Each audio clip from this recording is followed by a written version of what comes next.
What's going on, y'all? Welcome to another very special edition of the Run the Jewelz podcast show and vidcast series. I'm your host, Julian SmartRimple, King Jewelz here, ready to drop some more jewels for today's episode, you all.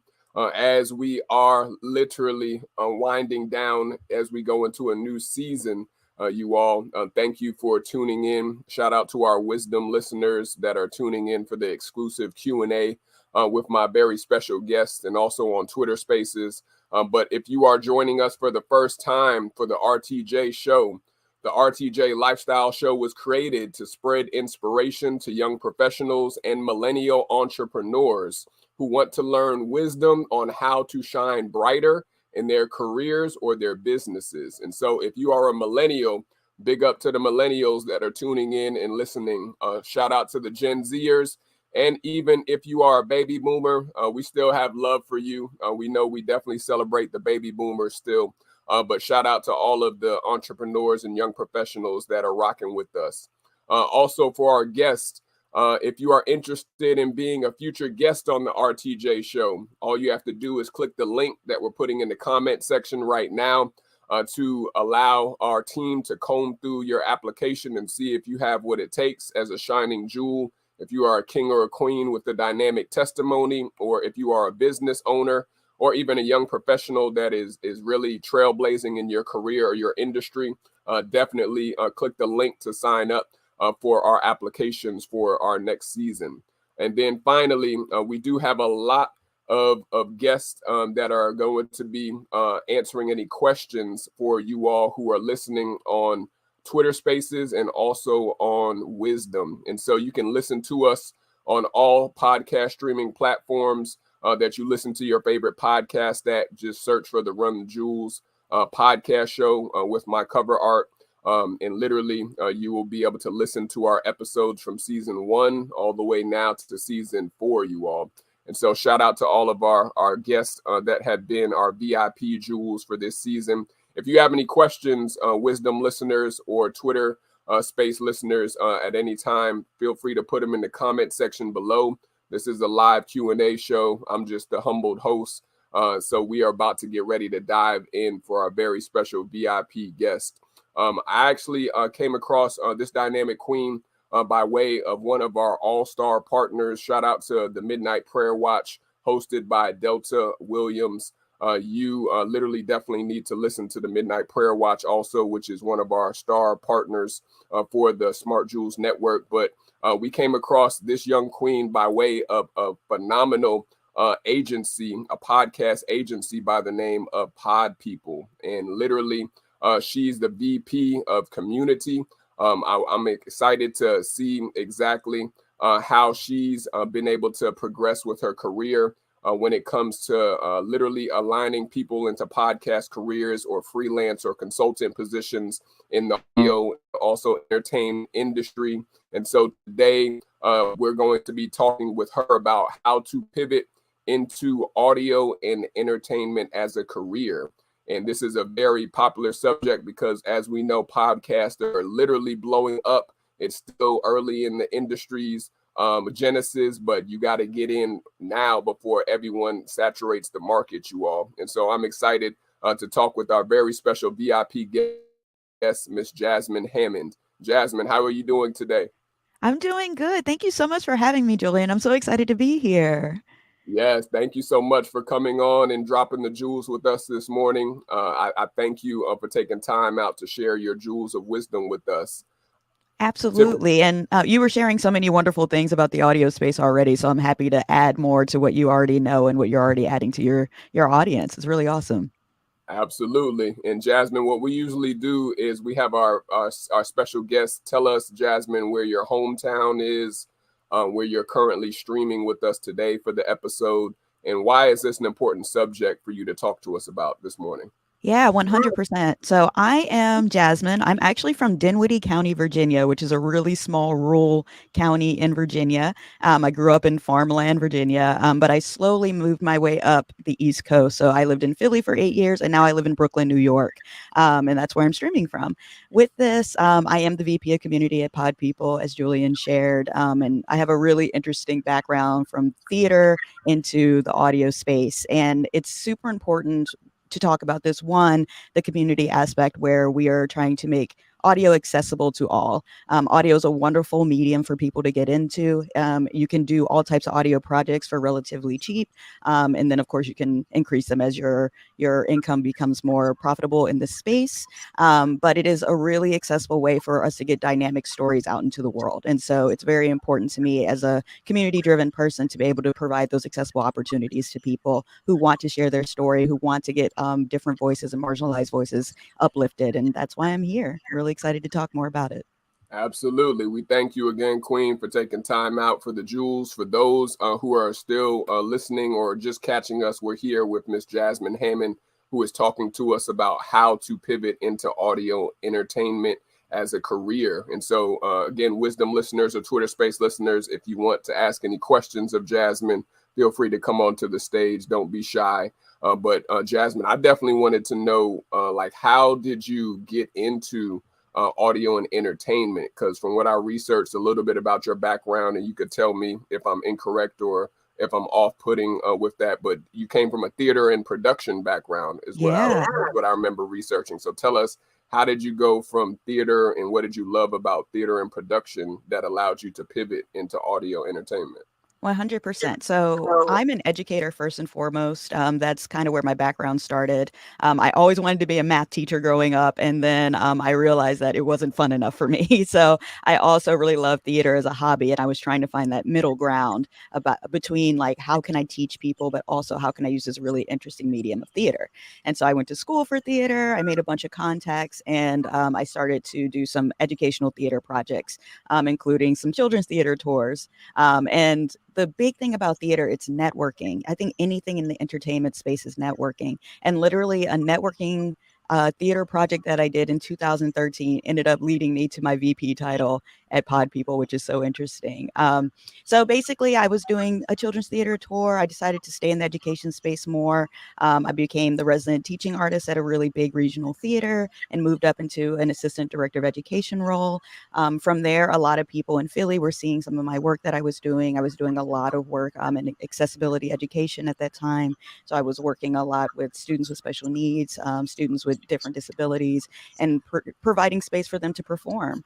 I got noted by the Philly Inquirer with that, and I got an award for some of the things that I was doing with that, which brought even more attention. And eventually I ended up at the Kimmel Center for the Performing Arts, which is a huge regional theater, national touring Broadway house. So when I was there, I was doing educational programs too. And basically I made a connection there that ended up moving me to Brooklyn to be the director of outreach at a school.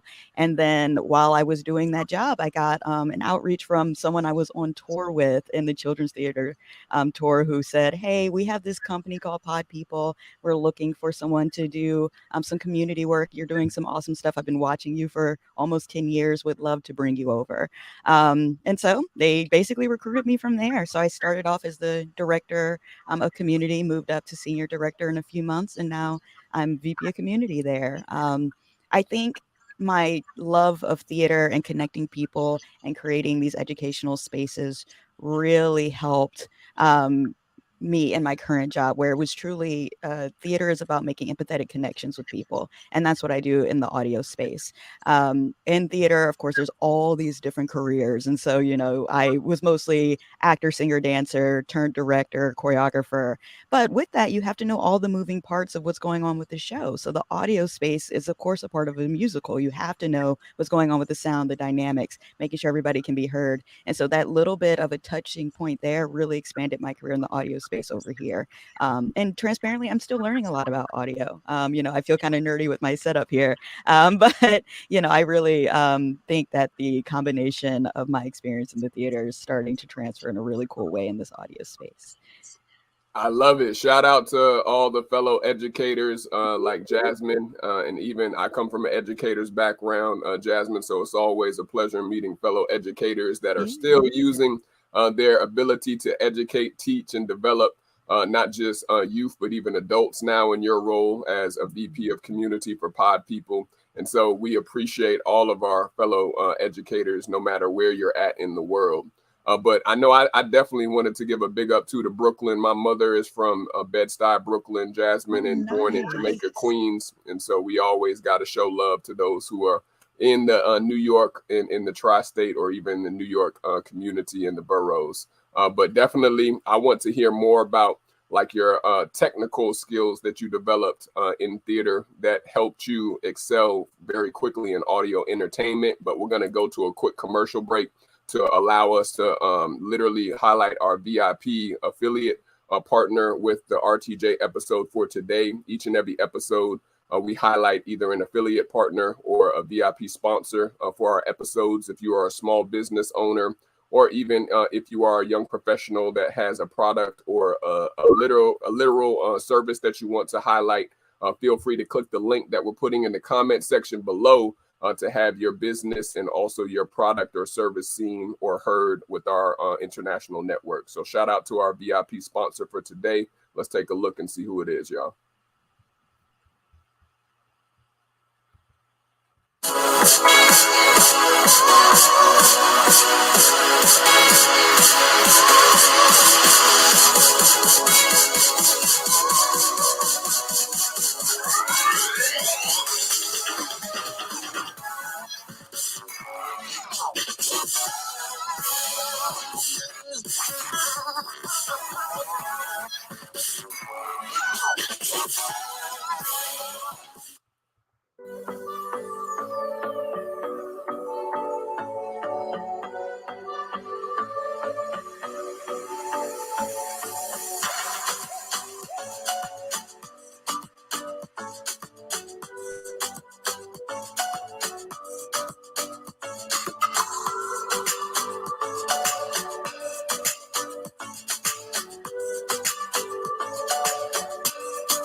So shout out to our VIP affiliate with StreamYard. StreamYard is literally the platform that we are streaming off of right now, you all. It is a dynamic multi-streaming and simulcasting platform that you can use for streaming on multiple social media sites, and even with Twitch, YouTube, LinkedIn, Twitter, Facebook, of course. Literally, you can stream in multiple places at one time, you all. And so that's why we love using StreamYard. And so you can receive an exclusive $10 off discount by clicking the link that we're putting in the comment section below, or even Wisdom listeners, you can go to the page that is attached with our flow code page to see how you can become a part of the StreamYard community. And so shout out to a stable streaming platform that is doing some awesome work for content creators, StreamYard. But Jasmine, I definitely wanted to highlight StreamYard before we continue, because I know you've developed a ton, I'm sure, of technical skills even prior to coming into audio and entertainment, just from being in theater and also in production. I have a good amount of friends and family that tell me like going into theater is different, of course, from going into television or movies or regular acting in front of the camera versus on stage production. So tell us, like, what technical skills did you actually acquire that have helped propel you in your career in audio and entertainment? 100%. So this is a very interesting question because I did theater and film, so I've been on both sides of it. For film, mostly as an actress, but in theater, I've worked in all types of mediums, like I shared before. With that, of course, being an actress first, VO work is so important. You know, the clear diction, the being able to use your voice in very interesting ways, being able to tell a story just using your voice. So I actually do a lot of VO work on the side with Pod People from time to time.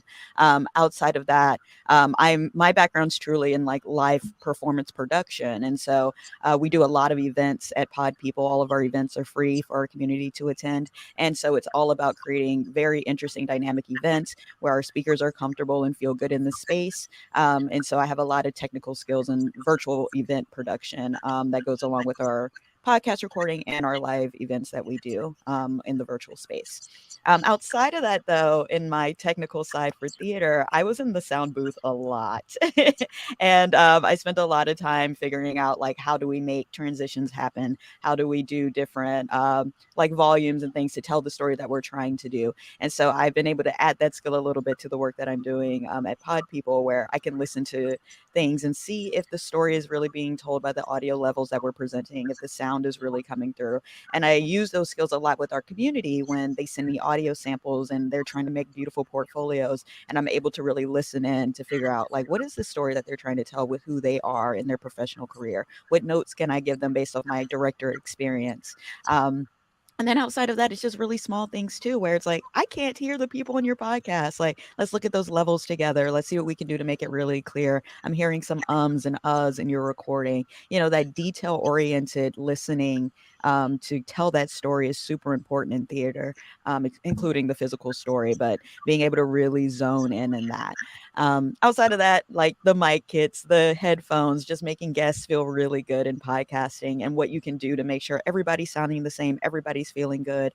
And so I've been a really cool asset in that decision making at work. Wow, that's phenomenal, especially with you being in the booth. I have a good amount of literally just ecstatic honor and paying privilege, due honor to you all who work in the booth, because people be sleeping on how important you all are that have worked in the booth, and whether it be stage production, live production, concerts, all the things that we think of, where literally the booth workers are the lifeline to those who are on stage. And so I know you've had a ton of experience just seeing any snafus that you had to work through, on top of just literally having to solve problems on the spot. So shout out to all of those that do work in production, in the broadcast or even live production or stage production field. And then that's an excellent way to even pivot into, like, how did you even get the courage and also boldness to go into podcasting and even into wanting to learn about the field of podcasting, since you come from a traditional like television and also stage live production background? Yeah, this is a great question too. You have great questions, Julian. You should know that. So what's interesting is I truly think the kind of like the closures that happened because of COVID, when we all had to stay at home in quarantine, was actually the time that I needed to kind of reflect on what I wanted to do. When COVID hit at that time, I had been working professionally in the theater and film space for 12 years. And I was really enjoying it. I was still at the Kimmel Center for the Performing Arts at the time. We were doing awesome virtual education programs. And at that time, we decided to launch our first virtual beat creation class called Philly Beats. And so with that, myself and a partner on the team, we basically created a 6-week curriculum where we taught kids how to make beats virtually. And we taught them how to record their voices, make songs. And then at the end, we did a showcase where we were showcasing all the amazing work that the students were doing. And I started to play around a little bit in what we were using. It's called Soundtrap. And realizing like we can do so much more than just beat creation and creating songs. We could have people making small podcast episodes. So I was playing around a little bit with this with my students at the time, getting very interested in that space as well. Outside of that, though, the podcast space is so similar to the theater space, and really similar to the film space, especially with us going to the video production side of podcasting. And so I saw the adjacent skill set that was there, and just didn't really know how to get in without the support of my, like I said, my networking friend that brought me over. And I think that it was kind of like the next step up for me. It was something different. I was so comfortable in the theater space, and I was like, I just need to like break this mold a little bit and push myself so I can continue to develop and grow as a person. And so that's what I did. So I believe if you ever have an inkling that you want to try something, you want to do something, the worst thing that you can do is just send that resume out and see what happens. You may get a bunch of no's, but it's better than not trying. Yeah, absolutely. You got to put yourself out there, put your face out there, as a lot of my network and friends say, in order to really see if you can or have what it takes to succeed in industries that you may not know as much information in. And then even like what you were mentioning in literally the pivot in having the courage and boldness to go all the way into audio and entertainment. Were there any challenges making that decision? Did you have any blueprints of people that you wanted to follow in their footsteps, or even people that may have told you some things to look out for, or challenges or hurdles in pivoting into that industry? What were some of your thoughts and challenges or obstacles? Yeah. So the interesting thing is that theater has been around since the beginning of time. And a lot of the systems that have been set up for theater are the things that I was moving through. I was working with these like 100, 200-year institutions and people who have been in the theater space forever. So everything was already established, and the way that it was supposed to run was already there. And honestly, there's a lot of issues in the theater space that were very challenging to navigate as a person of color, as a woman of color. So being able to go into the audio space provided some breath away from all of that, but it is new. And so you're coming into a space where everything isn't set for you already. So you're really creating the path and creating the way. And it seems like very refreshing in that way, but it is very challenging where you're hoping that things can kind of work out, and you can figure out what are the systems that need to be set and played to make this the most accessible environment that you can be in. Outside of that, though, I love podcasts. I listen to podcasts all the time. I am a true crime person, though. I know a lot of people aren't, but I love true crime. And Ashley Flowers, who does Crime Junkie, who does Very Presidential, she's just like an idol of mine. She's an incredible producer. She is the person who's like made the way for true crime to really bust through the door, in my opinion. Her story arc, her storytelling, the way that she builds community around her work. Almost every single podcast that she does that's in this true crime space is dedicated to like a foundation or a group of people that can help these victims that are going through these things. And just seeing how she's been able to leverage her platform to elevate stories that need to be told, but also get money and resources to the people who need it is so important. But outside of that, it is the entertainment space. So you just have to always, make sure you're open to the right people, be very discerning to the groups that you're in. Some people will try to take advantage because it is a new space, and you just got to make sure you have your head on right every time you go into a room, is how I think about it. Yeah, that's so important, like you said, to have your head on straight and have your head on point, because just like you mentioned, there are going to be hurdles and also roadblocks along the way. And so like that's an excellent area when it comes to career development. Like what careers do you think typically have the most advantage when they are going into podcasting or even audio and entertainment spaces, that some people that may be listening to you, they may actually work in these careers and may not even know that they have the skill set and even the courage and boldness and confidence already built up in them just from working in those careers? Like, what are your thoughts on career transitions? Absolutely. The easiest ones are film, radio, television, theater, event planning. A lot of podcasts are going into this event space, virtual event space. So those are like the very easy ones. But outside of that, production management, any type of production management or project management is so important. Sometimes we talk about it as like our producers are just creative project managers. So if you have those skills of being really awesome in an Excel sheet, scheduling things, executive assistants, things like that are really, really beneficial in these spaces. And anything that you do that's storytelling. So, if you write books, if you're a writer in general, script writing, if you're in the audiobook space, that's a really easy transition over as well. I'm trying to think if there's anything else. Really, those people, I think, that have those wonderful scheduling mentalities have a space that they can easily get into and then expand from there. If you have a creative inkling to you, I think that there is a space in podcasting. And with that, I always recommend, if you're interested in podcasting, try to make an episode. An episode could be like a 5-minute storytelling of you and see what it feels like. See if you have that skill set to be in front of the mic. If you don't think you're the right person to be in front of the mic, do you have a really cool friend and you can try to record and see if you can do editing and sound design behind them? Like, it's a very interesting field to start playing around in right now. Mm-hmm. Absolutely. So those that are in certain careers that Jasmine said, or even if you are in those technical fields, I've been learning literally so much information just in a year from being involved with organizations like the Black Pod Collective here in Atlanta, even like Jasmine's agency, Pod People, and others, Afros and Audio, tons of organizations and agencies that I've learned about. There are literally tons of careers and positions for people to get into the audio entertainment space. And it's not just the on-air personalities or the host that you see on the glamour and glitz side, just like coming from a television broadcasting or radio broadcasting background. Jasmine, I used to work in like radio, and I saw how many hands go into the production of a show being produced, just like you've seen it from television. And so, like, stay with that last point too. Talk to people. Like, what positions do people typically play behind the scenes, not the on-air host or the personalities that people sometimes don't even recognize that go into a production of a podcast or even a show being made? Like, what are some positions that key players can make? 100%. So when I'm thinking of a podcast, we kind of have 26 roles that we look at when we're doing any staffing at Pod People. So that's a lot of roles. And of course, a podcast doesn't normally have 26 people that are in front of the in front of the mic or camera at this stage.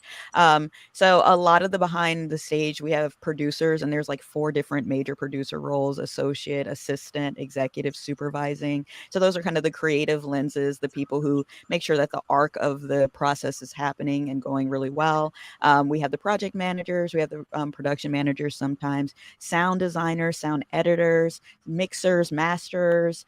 These are all the people who are in charge of making it sound really good. There's field recorders. So there's the people that, if you're doing a podcast in a really challenging space, like I know we had someone that was doing a podcast in the mountains. And so they were trying to record someone that was climbing up a mountain. And so you had to have someone that is really good with sound that can capture the sound so that all the wind and elements aren't being captured in that recording.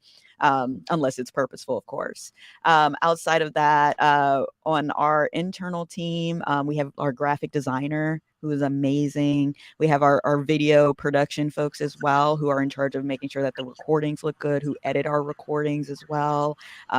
We have people on our team, like our production managers. We have production assistants who just send out all the kits that are needed and make sure everybody's feeling good. So there are a lot of people behind the scenes that really make it so that the people in front can just like have a good time and be comfortable and have a blast. So there's a lot going on. Yeah. I've seen literally a lot of key players that if you don't have them on your team, your podcast is going to look or sound trash. And especially the audio components, that audio component, because I learned literally that YouTube sometimes gasses up or literally caps on a lot of the podcasters that are doing a visual component, but their audio, when you listen to the audio version of the podcast on any of the streaming platforms, it is no bueno. It's like trash. And so, like, talk to people about the importance of investing in your audio when you are getting into the podcasting lane, and why people should not shortcut that area of audio.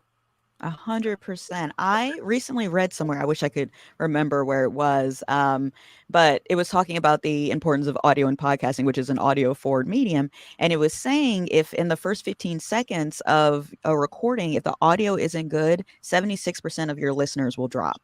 That's a lot. That's like, of course, over half, but that could be the majority of your listeners who are also networking and sharing the information about your work.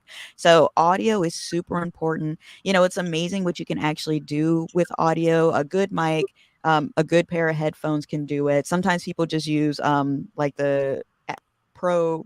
Oh, what are they called? Like the Apple Pro headphones, just as they're getting started. But as you can go, if you can dedicate $250 to an amazing like microphone headphone set that plugs into your computer, and your computer has a pretty good camera on it, that will take you really far and will keep people engaged with your work longer. So please do it if you can. Yeah, like Jasmine is telling you all, definitely do not shortcut the audio of your podcast.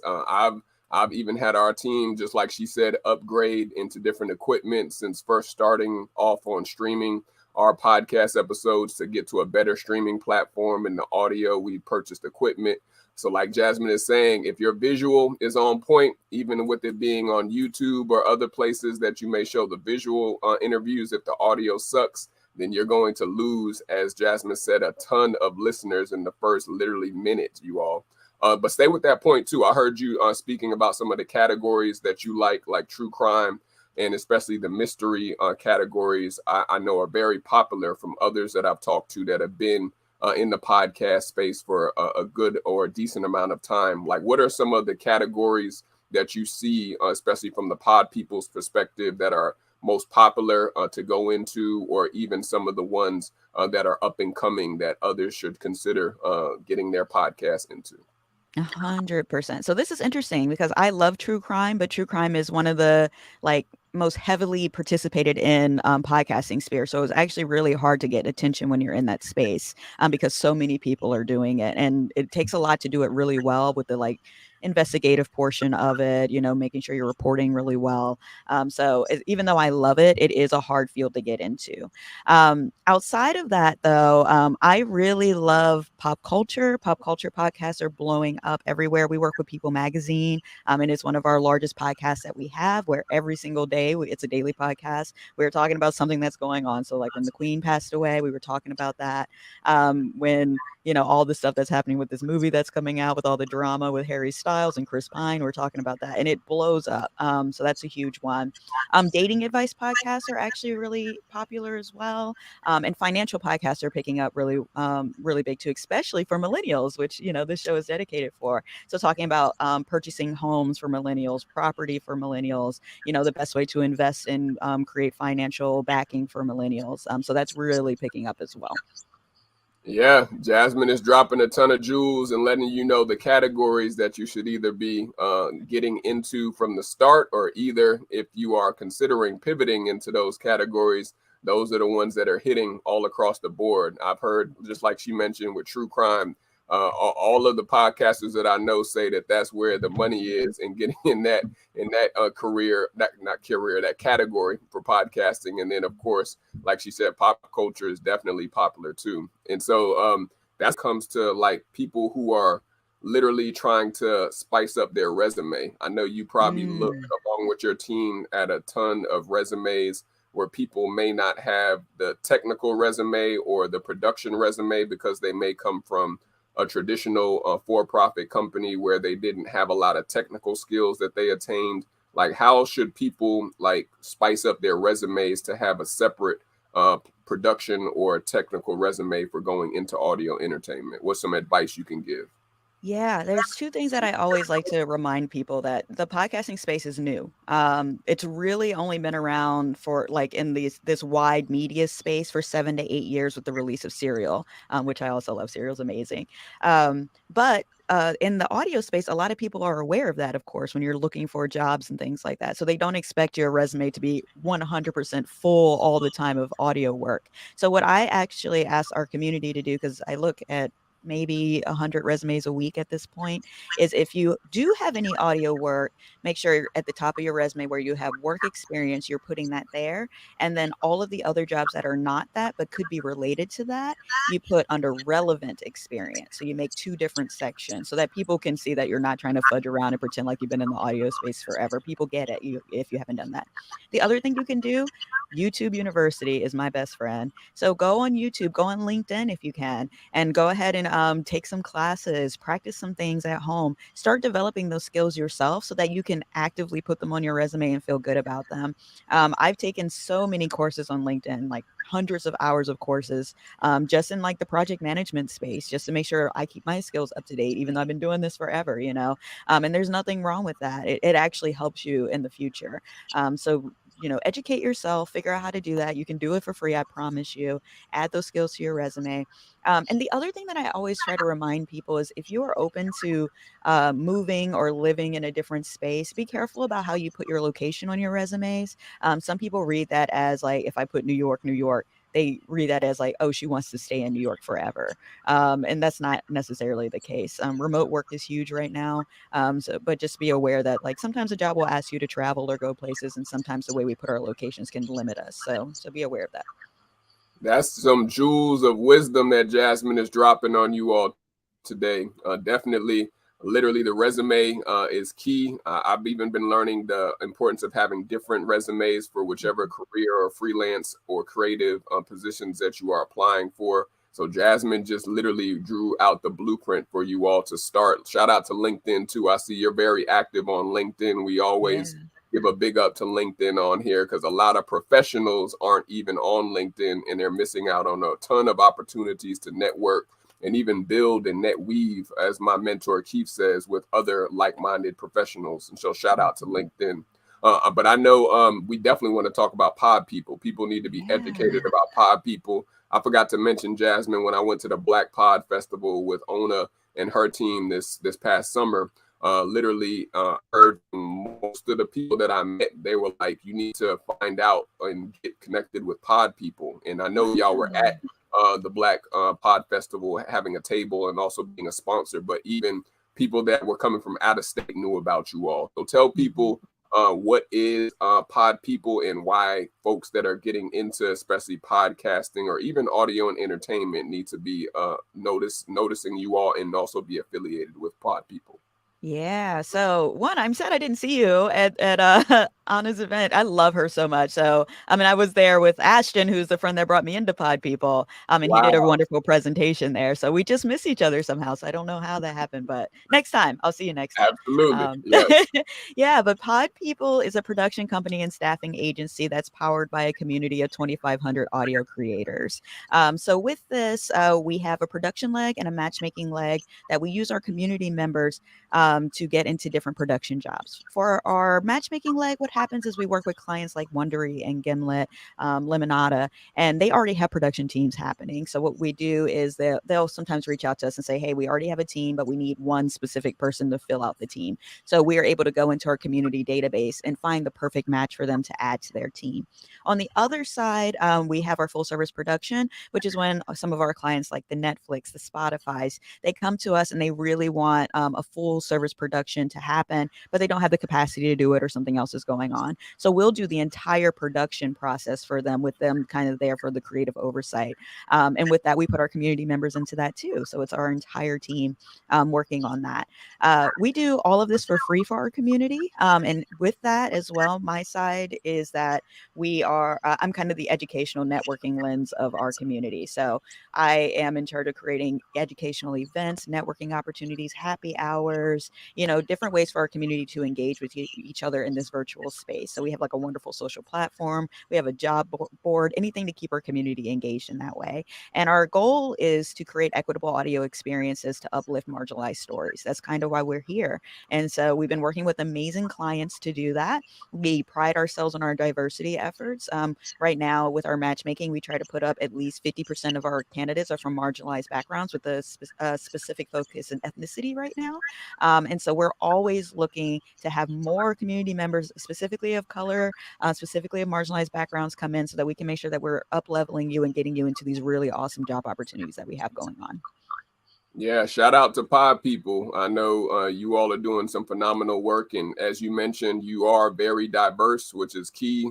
The podcasting space, we need to have as many folks of color that are Black and brown that look like myself and Jasmine in there, especially now more than ever. And so you need to definitely go and check out pod people today, like right now, you all, and which goes into like a good pivot when it comes to why people, Jasmine, try to do it on their own and they don't get into networks or agencies like Pod People to actually help give them not just the skill set, but even the community aspect of talking to like-minded people that are content creators, that are podcasters. Like, why should people get into like agencies like Pod People or even Black Pod Collective or other podcast specific niche networks versus trying to be out there a lone wolf trying to figure things out on their own? Yeah, this is huge. And I think a lot of this has turned into a result of us being in this kind of like quarantined remote space where we really do feel isolated, and we physically are a lot of times because of the effects of COVID. Um, but we have all of these wonderful networks that are literally creating communities for us so that we can engage and have an easier time at what we do. Like I said, literally my career has developed because of networking. Like I do think I'm awesome. But outside of that, every step of the way, someone has been there to vouch for me and to be there for me and to support me. And leaning into that will take you so much further. Even as small as having a larger net of listenership comes from the people that you surround yourself with first. And then if that one person can share with one person and one person, that's how the word gets out about the work that you're doing. There's also no reason to be by yourself if you don't want to be. There are so many people out here trying to do this and figure it out together, literally at this time. As Julian was saying, it's such a crucial time to come in because we are all developing together. And if you can be on the forefront of this, then by the time it really expands in the way that it can, you may actually be someone that's a mover and shaker in this field. So, but you have to be surrounded by the right network to make that happen and the right people. So get into these spaces, especially I love Black Pod. The Podcast Academy is a really great group as well. Pod People, like I said, we're free. We're here to support. Use these environments that are already there to help you to get to where you need to. Yeah, she's dropping a ton of jewels, you all, because I've only literally been podcasting legit like for a year, but I found out so many resources, including conferences. I know Jasmine has probably literally marketed a ton of podcast conferences that people can go and meet people from all over the world that are literally still learning and at different levels because the industry is so new, like Jasmine said. And so tap in and literally connect with these resources. You all do not try to just follow those who are on YouTube and literally leave yourself cut short from not networking with people who are heavily involved in the industry and not just spaces that you see on YouTube podcasts. But shout out again, like you said, to Podcast Academy, Black Pod Collective, and also, of course, the Pod People. And which goes into like our last wind down as we get ready to close out shortly with our final jewels. Like, where do you see the podcasting field going, Jasmine, especially for, let's say, Black and brown creatives? Like, why should people not cut short their abilities to get into the industry while it is still on the come up? It's not literally at the plateau or the glass ceiling yet. Like, why should people get in, and where do you see it going in the near future for podcasts? Yeah, right now, the people who are getting into the podcasting space are the people who are setting the standards for the stories that are to come. And so the stories of people from marginalized backgrounds, ethnicity, gender, sexuality, this is the time to get in to make our stories a part of the primary foundation of the stories that exist in this space. Of course, later more stories can come, whatever. But even if you think about like TV and film and all those spaces, the same kinds of stories, the same kinds of people show up all the time because it has been established from the beginning that that's the way it should be. So let's get in early. Let's get in at the beginning and become a part of the typical foundation. Outside of that, though, and this is my favorite question. I'm a video gamer. I love video games. And I really think the podcasting space is going to end up in the metaverse. I think we are going to be in the virtual reality space, and we're going to be doing interactive live podcast shows, but they are going to be all virtual reality. So we'll be able to be in the same room with a Julian and hanging out in the audience, but as avatars instead. I think that I'm working a lot with Dolby Atmos right now, and we're talking a lot about the sound transitions and how to use that software to really tell the stories that you're trying to do with sound in different spaces. And it's just going to be able to create more spaces that are interactive and that we can move through, and the sound will travel with us and feel more realistic. That's my vision. I see it. It's coming. Oh no, I second that. You're dropping that jewel, that future jewel of wisdom, because literally that's what I've been hearing, especially from people that are so active on Clubhouse and Wisdom and even Twitter Spaces now. That why not put it in the metaverse where you can have literally like they have the meta concerts that people can attend, like Travis Scott had done during the pandemic. But even why not have you, as you said, have a live Q&A or a live podcast show that is literally with all of the avatars in the meta. And so shout out to, again, Jasmine telling us the future, being a futurist and telling us where podcasts literally are headed, you all, because that is something that I've heard too. And I second that. That's definitely the wave that I'm sure is coming. And so, Jasmine, we've come to our final piece of the interview today, where we allow our guest to leave a final jewel of wisdom. We know you've done an awesome job in talking about how you started off in theater and also in live production, and even pivoted to television broadcasting, and it has brought you so far ahead in the audio and entertainment space. But what is a final jewel that you would leave for those who may be sitting on the sidelines still, those who may be in the industry but may not know how much benefits and resources there are if they tap in? Like, what would be a final jewel that you would want to leave for our audience today? I think I want to go back to the idea that you never know what's possible unless you do the outreach yourself. You have to start somewhere. And there are so many people who are on the same space as you. So making sure that you're able to connect with those people when things are hard, when things are challenging, but also bringing them with you when things are really going well for you. With this, if you are a new professional and you just like want to inquire about like what's going on in the podcasting space, if you want someone to look at your resume, anything like that, please, I'm so happy if you want to reach out to me. You can at jasmine@podpeople.com, Jasmine, JASMINE at podpeople.com. My job is literally to build community and to support people. And so that's a good starting place for you. I'm happy to connect with you. And good luck out there. You know, I believe in you, whoever you are. And if you really go for it, I think you got it.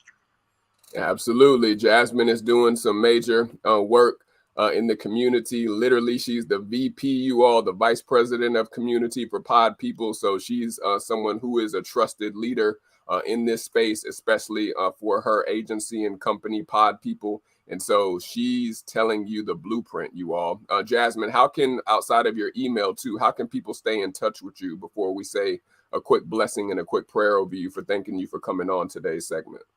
Yeah, I'm on Instagram. It's Hey Jazzy Hey, HeyJasssyHey. And also my LinkedIn. You're more than welcome to reach out to me there. And I'm always happy to connect with you. Please be aware I'm busy, but I'm here when I can connect with you. Y'all, she's a busy woman. She's a busy lady, you all. You got to definitely correct and also come prepared. I know she said 100 resumes. I repeat again, that she looks at on a regular basis. And so that's not just a few. That's 100, a hundo, as we say. But definitely shout out to you, Jasmine, for taking the time out again. We always say a quick blessing over all of our guests that come on and share their jewels of wisdom. But for those who are listening, if you've been blessed or you enjoyed this episode with Jasmine today, feel free to sow a seed with us. We are one podcast that is literally taking our show on the road, literally interviewing international guests next season. And we've shown the progress for those who have been tracking with us. But if you've enjoyed today's episode, sow a seed by either cash apping us at $SMART, JEWELZ, or you can click the link that we're putting in the comment section to become a monthly Patreon with us, or even to purchase some of our new merch that we have for our Shine, Create and Shine collection that we just launched this year. And so shout out to all of our VIP donors and VIP sponsors at the bottom of the screen on the ticker. We appreciate all of you all. Midnight Prayer Watch, Get Gains or Get Gone, Delta Community Credit Union, ExpressVPN, Jazz in the Alley, and Janine, and others, you all, for sowing into our future and sowing into our podcast. But Jasmine, I'm going to say a quick blessing over you for thanking you for your time, and then let you enjoy the rest of the day, if that's okay. Sounds great. Thank you.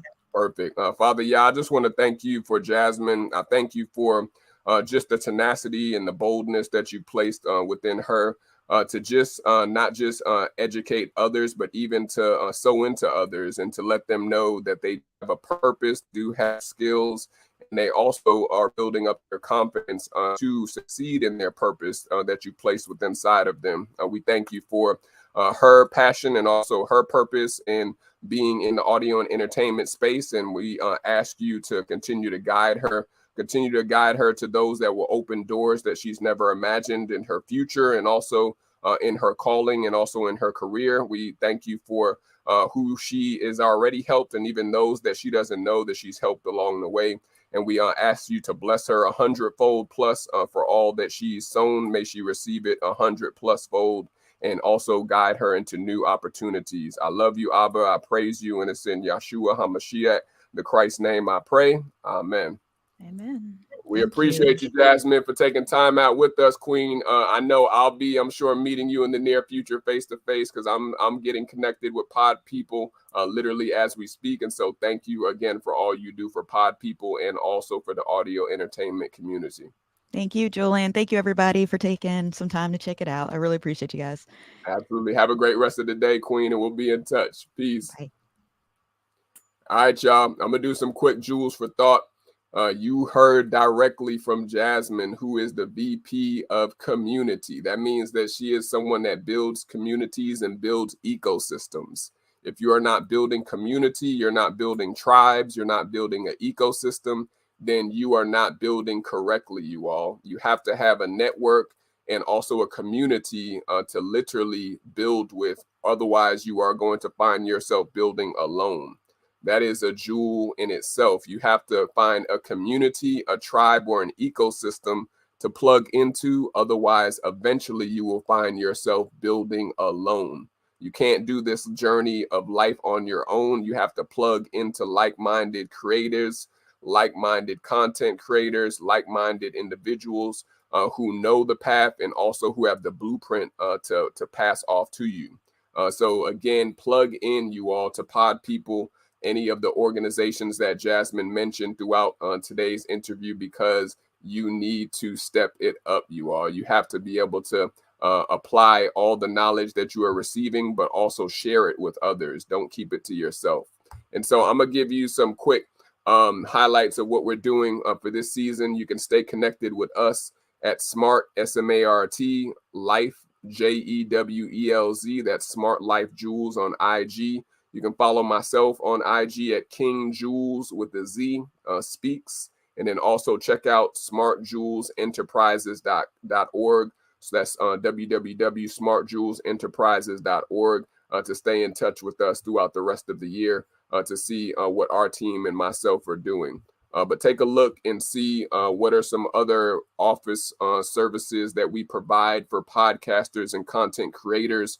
We are powered by the Smart Jewelz Enterprises and Smart Jewelz Network.